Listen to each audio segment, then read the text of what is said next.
हाय दोस्तों, आज मैं आप सभी को क्लास 12 का फिजिक्स का चैप्टर नंबर 1 आपका है जो विद्युत क्षेत्र तथा विद्युत विभव का ऑब्जेक्टिव बताने वाली हूँ। तो अब वीडियो को मैं स्टार्ट करती हूँ। सबसे पहला है कि हवा में एप्साइड आर का मान होता है 1। विद्युत क्षेत्र में एक आवेशित कण पर लगने वाला बल का मान होता है Q इंटू ई। विद्युत फ्लक्स का SI मात्रक वोल्ट मीटर होता है। संबंध Q बराबर एन ई में निम्नलिखित में से कौन n का मान संभव नहीं है? तो याद रखिएगा ऑप्शन नंबर सी। आवेश का पृष्ठ घनत्व बराबर होता है तो कुल आवेश बटे में कुल क्षेत्रफल। किसी माध्यम की आपेक्षिक प्राविद्युता एप्साइलन आर होती है एप्साइलन बटे में एप्साइलन नोट के। पानी का प्राविद्युता स्थिरांक होता है 80। 1/4 एप्साइलन नोट का मान होता है 9 × 10⁹ newton metre square coulomb inverse 2 होता है। निम्नलिखित में कौन संबंध सही है? तो बोलिएगा ई वेक्टर बराबर एफ वेक्टर बटे में क्यू। ऑप्शन नंबर ए हो जाएगा। आवेश का बीमा होता है 80। एप्साइलन नोट का मात्रक होता है फ्राइडे मीटर इनवर्स। किसी दूरी पर अवस्थित दो आवेशित कण के बीच विद्युत बल F है। यदि उनके बीच की दूरी आधी कर दी जाए तो विद्युत बल का मान होगा 4F हो जाएगा। किसी बिंदु पर विद्युत क्षेत्र की तीव्रता होती है तो विद्युत क्षेत्र की तीव्रता क्या होता है? E बराबर में F बटे में Q होता है। जब किसी वस्तु को आवेशित किया जाता है तो उसका द्रव्यमान बढ़ या घट सकता है। विद्युतशीलता का SI मात्रक होता है आपका newton inverse metre inverse 2 coulomb 2 होता है। ऑप्शन नंबर ए हो जाएगा। आवेश का पृष्ठ घनत्व होता है Q बटे में A। कूलम बल है तब का केंद्रीय बल और विद्युत बल ये दोनों है आपका। यदि समरूप विद्युत क्षेत्र में x अक्ष की दिशा में विद्यमान है तो सम विभव होगा। जब x है तो x से छोड़कर YZ तल की दिशा में हो जाएगा। स्थिर विद्युत क्षेत्र होता है आपका संरक्षित। एक एकांकी चालक के लिए निम्न में से कौन अनुपात अचर होता है? तो बोलिएगा कुल आवेश बटा में विभव। Option number A. एक आवेशित चालक की सतह के किसी बिंदु पर विद्युतीय क्षेत्र की तीव्रता होती है, सतह के लंबवत होती है। विद्युत क्षेत्र E और विभव V के बीच संबंध होता है तो E बराबर -dV बटे में dx से याद रख लीजिएगा। E बराबर -dV बटे में dx। यदि किसी खोखले गोलीय चालक को धन आवेशित किया जाए तो उसके भीतर का विभव हो जाएगा धनात्मक और समरूप होगा। साबुन के एक बुलबुले को जब आवेशित किया जाता है तो उसकी त्रिज्या बढ़ती है। विद्युत द्विध्रुव आघूर्ण का SI मात्रक होता है कूलम मीटर। एप्साइलन नोट की विमाएँ है तो M inverse L inverse 3 T inverse T का पावर 4 A स्क्वायर यानी कि ऑप्शन नंबर बी हो जाएगा। दो सजातीय और बराबर आवेश Q को मिलाने वाली रेखा के बीच में एक अन्य आवेश Q रखने पर निकाय संतुलित हो जाता है तो Q का मान हो जाएगा -Q बटे में 4। एक स्थिर आवेश उत्पन्न करता है केवल विद्युत क्षेत्र। निम्नलिखित में किसका अस्तित्व संभव नहीं है? तो 2 ऑप्शन नंबर सी हो जाएगा 2.4 × 10⁻⁻19 कूलम।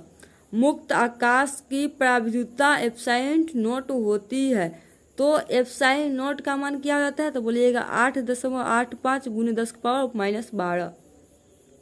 यदि दो आवेशों के बीच दूरी दुगनी कर दी जाए तो उनके बीच लगने वाले बल हो जाता है तो बोलिएगा 1/4 गुना। ऑप्शन नंबर सी हो जाएगा। P वेक्टर आघूर्ण बड़ा एक विद्युतीय द्विध्रुव क्षेत्र E वेक्टर के साथ 90 डिग्री का कोण बनाता है तब इस पर लगा बल आघूर्ण हो जाएगा P इंटू ई। E वेक्टर तीव्रता के विद्युत क्षेत्र में P वेक्टर द्विध्रुव आघूर्ण वाले विद्युत द्विध्रुव पर लगने वाले बल का आघूर्ण होता है P vector into E vector. किसी विद्युत द्विध्रुव के अक्ष से r दूरी पर विद्युत क्षेत्र की तीव्रता होती है। तीव्रता क्या होता है? E α 1/r3। विद्युत तीव्रता की विमा है तो बोलिएगा M(L)T−3 I inverse. Option number B हो जाएगा। किसी आवेशित खोखले गोलाकार चालक के भीतर विद्युतीय तीव्रता का मान होता है 0। क्या होता है? 0 होता है। r दूरी से अलग दो आवेश के बीच बल F लगता है। यदि आवेशों का मान दुगुना कर दिया जाए, उनके बीच की दूरी आधी कर दी जाए, तो उनके बीच लगने वाले बल जो होगा आपका 16F हो जाएगा। Option number C. किसी दी गई दूरी पर स्थित दो इलेक्ट्रॉन के बीच क्रियाशील गुरुत्वाकर्षण बल एक विद्युतीय बल का अनुपात होता है आपका 10⁻42। ऑप्शन नंबर डी हो जाएगा। किसी गाउसीय पृष्ठ में Q प्लस में 2Q तथा -Q आवेश है। पृष्ठ में से परिणामी विद्युतीय फ्लक्स होगा, तो ऑप्शन नंबर ए 0 हो जाएगा। एक वैद्युत द्विध्रुव एक पृष्ठ से घिरा हुआ है, तो पृष्ठ पर कुल विद्युतीय फ्लक्स होगा आपका 0 होगा। कूलॉम नियम का सदिश रूप होगा। कूलॉम नियम का सदिश रूप क्या होता है? तो बोलिएगा आप F वेक्टर बराबर 1/4πε0 Q1 Q2 इंटू में r² का वेक्टर, फिर इंटू में r का वेक्टर, यानी कि ऑप्शन नंबर ए इसका सही हो जाएगा। एक आवेशित चालक का क्षेत्र आवेश घनत्व इसके पास विद्युत क्षेत्र का मान होता है, अथवा आवेशित गोलीय चालक के अंदर विद्युत क्षेत्र होता है आपका क्या हो जाएगा? इसका ऑप्शन नंबर बी, यानी कि σ/ε0 होता है। 64 समरूप बूंदे जिनके प्रत्येक की धारिता 5 माइक्रोफैराड है मिलकर एक बड़ा बूंदे बनाते हैं। बड़े बूंद की धारिता क्या होगा? तो 20 माइक्रोफैराड हो जाएगा। निम्नलिखित में किस राशि का मात्रक वोल्ट/मीटर होता है? तो बोलिएगा विद्युतीय क्षेत्र का। कौन विद्युत क्षेत्र की तीव्रता का मात्रक है? तो option number D Newton coulomb inverse. एक बंद पृष्ठ के अंदर एक विद्युत द्विध्रुव स्थित है। बंद पृष्ठ से निर्गत कुल विद्युत फ्लक्स होगा 0। किसी चालक की विद्युत धारिता का व्यंजक, यानी कि विद्युत धारिता बराबर क्या होता है? C बराबर Q/V होता है। Option number A. अनंत लंबाई के आवेशित बेलनाकार चालक की अक्ष से r दूरी पर विद्युत क्षेत्र होगा, तो λ/2πε0 इंटू r हो जाएगा। Option number B. किसी घिरे हुए बंद पृष्ठ पर विद्युतीय फ्लक्स भीतर स्थित आवेश का होता है 1/ε0 से गुना होता है। एक खोखले गोले की त्रिज्या r मीटर तथा उस पर आवेश Q कूलम है, उसके केंद्र पर विद्युत विभव होगा, तो option number C Q/4πε0 into r हो जाएगा।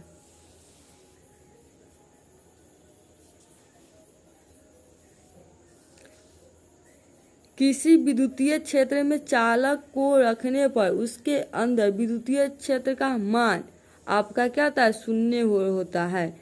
किसी वस्तु का पराविद्युत स्थिरांक हमेशा अधिक होता है। कैसे अधिक होता है? तो 1 से अधिक होता है। गॉस के नियम अनुसार क्या हो जाएगा आपका 5 बराबर Q/ε0। आविष्ट खोखले गोलीय चालक के अंदर विद्युत क्षेत्र की तीव्रता होती है। Option number D 0। किसी संधारित्र की धारिता का मात्रक होता है फैराड। विद्युत धारिता की विमा है। ऑप्शन नंबर ए हो जाएगा M inverse L inverse 2 T4 I2। आवेशित खोखले गोलाकार चालक के केंद्र पर आपका विद्युत क्षेत्र 0 होता है, लेकिन विभव नहीं, याद रख लीजिएगा। 50 माइक्रोफैराड धारिता वाला एक संधारित्र 10 वोल्ट विभव पर 10 वोल्ट विभव तक आविष्ट किया जाता है, तो इसकी ऊर्जा हो जाएगा ऑप्शन नंबर ए 2.5 × 10⁻³ जूल। निर्वात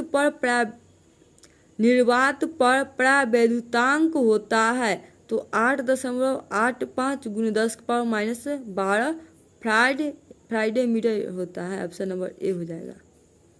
द्रव की एक बूंद को आवेशित करने पर उसका सिकुड़ने की प्रवृत्ति क्या होता है? आपका घटती है।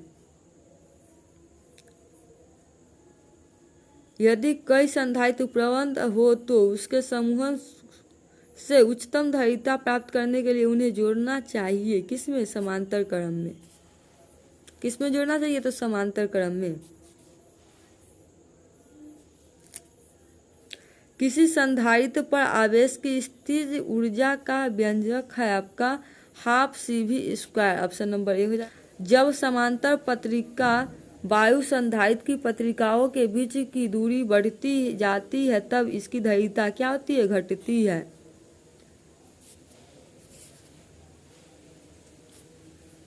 संधारित्रों के समांतर संयोजन में जो राशि प्रत्येक संधारित्र के समान रहता है वह है आपका विभवांतर। समांतर में क्या समान रहता है? तो विभवांतर याद रख लीजिएगा। समान धारिता के n संधारित्रों के पहले समांतर क्रम और फिर श्रेणी क्रम में जोड़ा जाता है। दोनों अवस्थाओं की तुल्य धारिताओं का अनुपात होता है 1/, इसका हो जाएगा n²। Option number C। तो ये था आपका चैप्टर 1 का इम्पोर्टेंट ऑब्जेक्टिव क्वेश्चन जो क्लास 12 का फिजिक्स का चैप्टर नंबर 1 का है।